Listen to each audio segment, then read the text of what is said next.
City India news Telugu.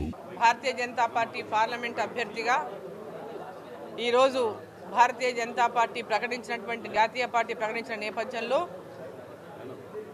Palamuru జిల్లా ప్రజల తరఫున నా తరఫున ప్రధానమంత్రి నరేంద్ర మోదీ గారికి, మా జాతీయ అధ్యక్షులు జేపీ నడ్డా గారికి, అమిత్ షా గారికి, అదేవిధంగా పార్లమెంటు బోర్డు సభ్యులకు అందరికీ కూడా, మా రాష్ట్ర అధ్యక్షుడు కిషన్ రెడ్డి గారికి, మరి ప్రతి ఒక్కరికి కూడా ఈ యొక్క అభ్యర్థిత్వాన్ని ఈరోజు ప్రకటించినటువంటి నేపథ్యంలో హృదయపూర్వకంగా నేను ధన్యవాదాలు తెలియజేస్తా ఉన్నాను.